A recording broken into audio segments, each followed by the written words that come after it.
بسم الله الرحمن الرحيم الحمد لله والصلاة والسلام على رسول الله صلى الله عليه وسلم وعلى آله وصحبه أجمعين. Assalamu alaikum wa rahmatullahi wa barakatuh, brothers and sisters. So as you can tell, we have now reached the 21st juz of the Quran. There's 9 more to go. And the juz actually begins from the 46th verse, but I've gone back a little bit because of the actual section. The section is very subjective. It can be actually something which goes a bit, can be changed, and it can also differ from person to person. And I probably would definitely, in fact, revise a lot of the topics, and also the way that I've actually grouped the verses together. But this section over here, part of it does discuss the Quran, where the Prophet ﷺ has been told or commanded to recite this book, establish the prayer as it prevents immorality, fahsha, and the remembrance of Allah is greatest of things. And this is actually a verse which is from the previous juz.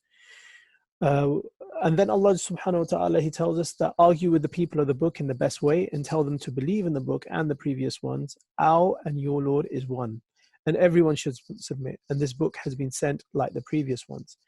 The righteous believe in it, and only the stubborn deny it. And the Prophet has been told that you have never read a book or held a pen to write, otherwise the stubborn wouldn't have doubts. This Quran is preserved in the chests of those who have been given knowledge. Most of the unjust of the people of the book ask for a sign, and the sign only comes from Allah's will. The Prophet's job is only to warn. Then in 52 to 63, we learn about the levels of the muhajirin. They say to those who deny that Allah is sufficient as a witness between me and you. Those who deny Allah will end up, those who deny Allah Jalla wa Ala will end up as losers, and the punishment of this world and the hereafter will come soon. If they prevent you from worshipping Allah Jalla wa Ala, then migrate to the land, and it is something which is very vast. As the believers are patient and rely on their Lord, paradise awaits them. But those who migrate for Allah's sake, don't worry about your livelihood, as we provide for all.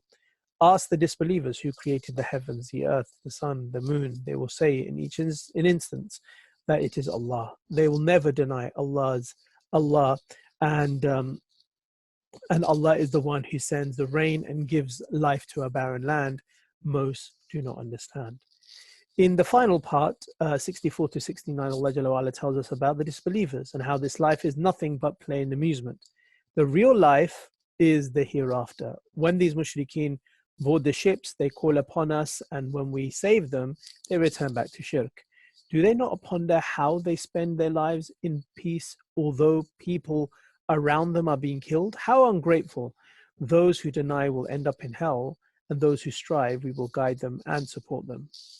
Then Allah Jalla wa Ala tells us in Surah Rum, the first part is of promises of victory in the Akhirah. The first 10 verses talk about the victory of Islam and Rome. The Romans were defeated in the nearest land, but will dominate within a few years, and Allah's helps those whom He wills and does not go against His promise. People are only aware of the outer appearances, and they forget the inner.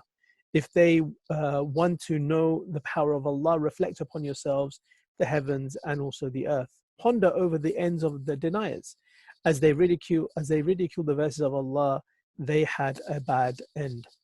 In 11 to 19, Allah tells us about that all power belongs to Allah, that Allah originates the creation and He can repeat it. On Judgment Day, the disbelievers' intercession will be no use to them, and the righteous will be in paradise, and the disbelievers will be punished. So glorify Allah in the morning and the evening. The heavens and the earth is busy in praising Him. Glorify and praise Him in the late afternoon and the evening. He is the one who brings the living from the dead and the dead from the living, and gives life to the earth after it's died. Then from 20 to 27, Allah subhanahu wa ta'ala tells us about His signs. In actual fact, in this section, Allah subhanahu wa ta'ala tells us وَمِنْ آيَاتِهِ around 6 times. Like for instance, He says وَمِنْ آيَاتِهِ أَنْ خَلَقَكُم مِّن تُرَابٍ ثُمَّ إِذَا أَنْتُمْ بَشَرٌ تَنْتَشِرُونَ. That He, number 1, created man from dust. Number 2, He created or from his signs is that he brings love between spouses. From his signs, number 3 is the creation of the skies and the earth. Number 4, the provision of sleep at night and the search for a living during the day. And number 5, lightening, rain and growth of crops from it. And number 6, established system of skies and the earth. In 28 to 45, Allah subhanahu wa ta'ala tells us about the polytheists. In 28 to 40, he tells us about the call to the true religion. He gives us a parable. Would you give equal status to your slave by giving them your wealth? If not, why would Allah do the same? They lead themselves astray but by following their desires without knowing, and this is the true religion. So fear him, establish the prayer, and don't be among the mushrikeen. They have divided their religion into groups, each group happy with their faith and their deeds. But when they are afflicted with misfortune, they pray to their Rabb. And when it is removed, they return to shirk. When good happens, they rejoice in arrogance, and when they question over their deeds, they despair. Wealth and poverty is in Allah's hands. Give rights to your neighbor, to your relatives, to the poor and the travelers. And no riba or interest usury does not increase you in wealth, but only zakah increases you. He created and provided for you. He will cause you to die and then live. Can any of your gods do this? Then Allah subhanahu wa ta'ala in the next part tells us about how corruption on land and sea has appeared due to humankind's deeds. Travel the earth and the end of the mushrik and see the end of the mushrikeen before you. Therefore, turn to the true religion before Judgment Day. Allah will punish the disbelievers and reward the believers. It is a sign from His mercy that He sends winds, and so that ships can sail. Go forth and search for halal livelihood and be grateful. And then Allah subhanahu wa ta'ala tells us that the Prophet, that many messengers came before you with proofs, and we avenged the criminals, supported the believers. Look how Allah sends winds and disperse clouds, rain appears and people rejoice. He gives life to the dead land, and if He sends winds to dry the lands, they become ungrateful. Truth cannot be shown to the blind and the deaf, only believers see it. Now in the last part, in the last 6 verses, from 54 to 60, Allah Jalla wa Ala tells us how Allah created you weak, gave you strength, and then you became old. On Judgment Day, the mushrikeen will think they were on earth for an hour, and the disbelievers will say you remained in your graves until Judgment Day. Their excuses on the day will not be entertained. And if you bring the greatest of miracles for them, they will call you a liar. So be patient and steadfast. Then we come to Surah Luqman, and Surah Luqman can be divided into the following verses. In verse 1 to 11, we learn about the wise book. That these are verses of a wise book, guidance and mercy for the good. They establish prayer and zakah and believe in Judgment Day. They are the successful and guided. There are some foolish who arrogantly turn away from the verses of Allah. They spend on useless things. They do not hear our verses as though they are deaf. And Allah will promise the believers paradise. And He gives us 4 proofs for His oneness. Number 1, He made the heavens without pillars. Number 2, established the mountains. Number 3, spread out the living creatures. Number 4, He brings out the rain, producing plants. Show me gods who can do this, the mushrikeen upon misguidance. In 12 to 19, we learn about the advice of Luqman. And there are 5 things that he advises him to do. The first one is, do not associate partners with Allah. It is a great dhulm. Ya bunay la tushrik billah, inna shirka la dhulmun azim. Number 2, be kind to your parents. Your mother carried you in her womb and suckled you for 2 years. And then number 3, Allah knows everything, the small and the big, the size of the mustard seed in the stone, land or skies. Number 4, establish the prayer and enjoin good, forbid evil, and be patient with the trials. And number 5, be respectful with others. There is also number 6, I forgot, and that is not to be arrogant and be moderate in your stride, meaning don't walk around arrogantly, and also be moderate in your voice. In verse 20 to 30, Allah Jalla wa Ala tells us how to ponder how Allah has subjected everything in the heavens and the earth. But some challenge Allah without proof. When they are commanded to worship Allah, they say we follow our forefathers. One who surrendered themselves to Allah has grasped the firmest handhold. Urwatul Wuthqa. Prophet, do not let the disbelief of the disbelievers grieve you. Their affairs in my hands. And if you ask who created the heavens and the earth, they will say Allah. If all the trees became pens and 7 seas ink, it would not be enough to write the words of Allah. To resurrect all of you is like creating one soul. Day and night, sun and moon are all subservient to him. What they call are false. In the last 4 verses, Allah subhanahu wa ta'ala tells us the oneness and also of the unseen. The ships sail by his mercy, which are signs. The mushrikeen call upon Allah when they are in a storm. When they are saved, they return to shirk. Fear your Lord when a day will come and no father will help his child, nor the child will help his father. Do not let shaitan trick you. And then Allah mentions 5 unseen things that only he knows. Number 1, where and how it will rain. Number 2, when is the judgment day? Number 3, what gender the mother's womb will bear. Number 4, where and when death would come. And number 5, what a person will do tomorrow. And Allah is all aware and he is all knowing. Then we come to Surah Sajda, the 32nd surah of the Quran. And Allah subhanahu wa ta'ala tells us in these 30 verses, verse 1 to 11, guidance for body and soul is from Allah, that this book has been sent by the Lord of the worlds, and there's no doubt in it. This is the truth. So warn people who had no warner before them. He created the heavens and the earth in 6 days and rose above his arsh, his throne. He plans what's in them, knows hidden and apparent. He created man from clay, proportioned him and breathed spirit, gave him the ability to hear, see and understand. But few are grateful. They say, when our bones decay, will we be resurrected? The angel of death will take you and resurrect you to his Lord. In 11 and 12, he tells us about the end of the criminals and the believers, that the wrongdoers will have their heads bowed down and say, send us back, we believe now. Had we willed, all could have been guided, but the fire will be filled with jinns and humans.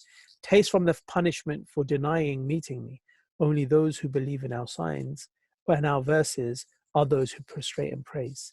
Then Allah Jalla wa Ala tells us about تَتَجَافَ جُنُوبُهُمْ عَنِ الْمَضَاجِعِ يَدْعُونَ رَبَّهُمْ خَوْفًا وَطَمَعًا وَمِمَّا رَزَقْنَاهُمْ يُنْفِقُونَ, that their sides that are forsake their beds to invoke their Lord in fear and hope, and they spend in charity out of what Allah has given them.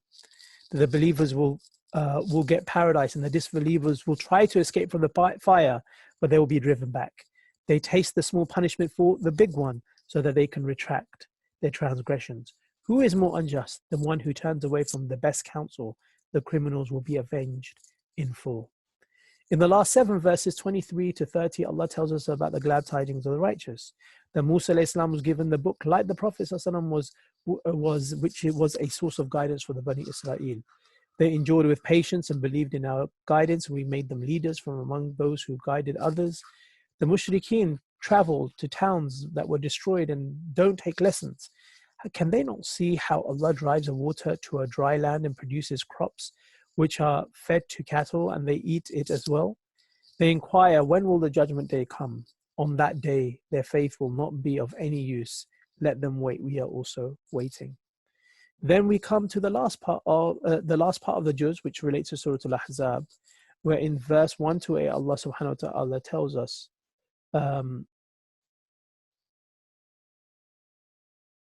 where Allah subhanahu wa ta'ala tells us about adoption and the rights of the Prophet.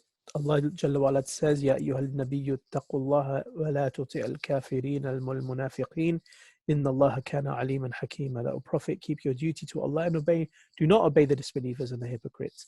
Allah is all aware, He is all knower and all wise. Allah has not created the 2 hearts in the chest of one person. Your wives are not like their real mothers, and your adopted child is not your real son. Call the adopted children by their names of their fathers, and they are your brothers in faith.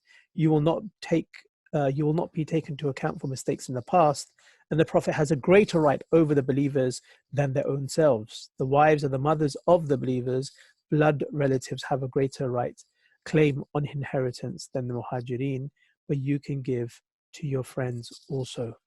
In 9 to 20, we learn about the role of the munafiqeen and how the believers were told that they were reminded of the favor that they were given over the enemies who invaded them from above and below. The eyes were in horror, and they had thoughts on Allah that this is a great test for you. The munafiqeen said that Allah and the Messenger have betrayed us, assuring victory. One said, people of Medina, turn your backs, there's no point. They were fleeing with excuses. Tell them that they cannot escape death by fleeing. Allah Jalla wa'ala tells us that he is the only one who can benefit and harm, and no one can interfere. Allah knows who is taking part in the battle and those who are not helping you.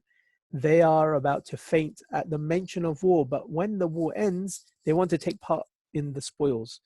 In verse 21 to 27, we also learn about the best example, and that is the Messenger of Allah sallallahu. When the believers saw the forces, they said the promise of Allah and the Messenger is true. Their faith and patience increased due to it, but the disbelievers' hearts turned away, seething with rage. Those who helped the enemy from the people of the book, Allah brought down their thoughts and put terror in their hearts. You killed some and imprisoned others. Allah made you the owner of their land and their properties, land that you've not even trodden on before, and Allah's power is over all things.